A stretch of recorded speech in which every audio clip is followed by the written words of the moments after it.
السلام علیکم ورحمۃ اللہ وبرکاتہ۔ اعوذ باللہ من الشیطان الرجیم، بسم اللہ الرحمن الرحیم۔ وقفوہم انہم مسئولون، وقال اللہ تعالی ان السمع والبصر والفؤاد کل اولئک کان عنہ مسئولا۔ قال رسول اللہ صلی اللہ علیہ وسلم کلکم راع وکلکم مسئول عن رعیتہ، صدق اللہ العظیم۔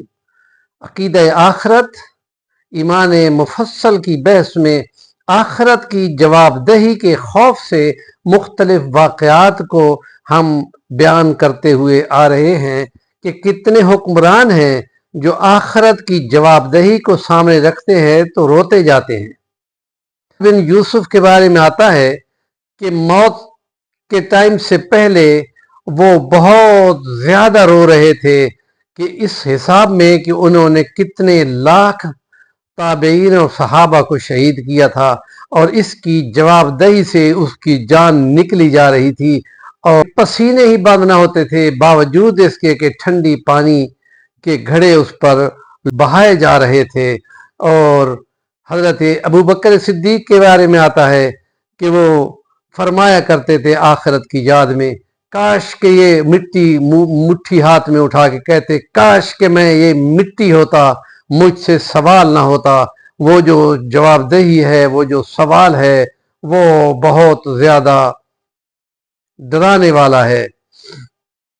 حضرت عمر فاروق کا جو شاہکار رسالت صلی اللہ علیہ وسلم ہیں، وہ فرمایا کرتے تھے کہ مجھے ڈر ہے کہ اگر دجلہ دریا کے کنارے پہ کوئی کتا بھی بھوکا مر گیا تو سوال تو مجھ سے ہوگا۔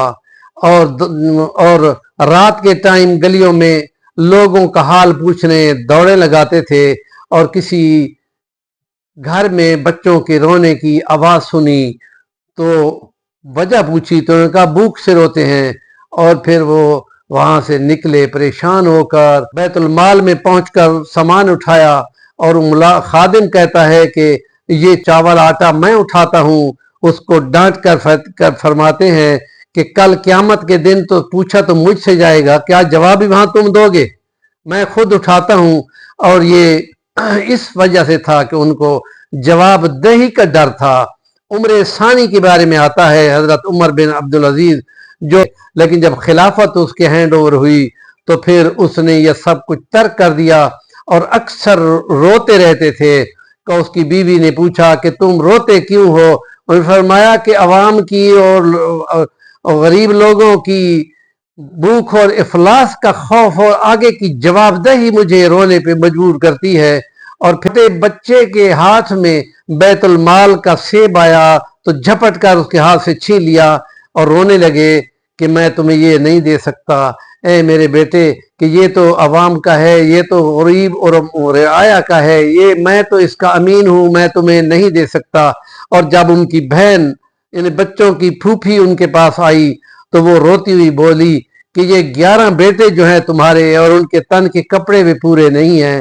تو وہاں ان کے سامنے وہ رو پڑے کہ میں ان کی وجہ سے آخرت میں جہنم کی عذاب کی اٹھانے کی سکت اور طاقت نہیں رکھتا۔ میری بہن، اللہ پاک ان کے رزق کا خود وارث ہے، اور میں ان کی وجہ سے پکڑا جاؤں تو میری یہ نحیف جان جہنم کی آگ اٹھانے کی قابل نہیں ہے۔ یہ جواب دہی کا خوف تھا کہ جس کی وجہ سے یہ حکمران روتے تھے۔ بنی عباس کا چیف جسٹس آخری ٹائم پہ موت کے ٹائم بہت زیادہ رو رہا تھا۔ اس کی وجہ پوچھی تو وہ بول رہا تھا کہ میں نے ہارون الرشید کے خلاف ایک شکایت سنی، میں نے ازالہ اس کا کر دیا تھا اور اس کے حق میں خلیفہ کے خلاف فیصلہ دیا تھا، لیکن مجھے یہ ڈر کھائے جا رہا ہے کہ خدا کی عدالت میں اگر خدا نے پوچھ لیا کہ تم نے ہارون رشید کو اس سوالی کے برابر کیوں نہیں کھڑا کیا تھا تو میں کیا جواب دوں گا۔ اور یہ احساس جواب دہی اس کو زار و قطار رونے پہ مجبور کر رہی تھی۔ عقیدہ آخرت اس قابل ہے کہ یہ بندوں کو سدھار دے، چاہے وہ خلیفہ ہوں، چاہے وہ جج ہوں، چاہے وہ عام شہری ہوں۔ ہمارے چینل کا نام ہے صفی الوانی، ضرور سبسکرائب کریں، اور کام کی بات کا کمنٹ آپ کے ذمہ ہے۔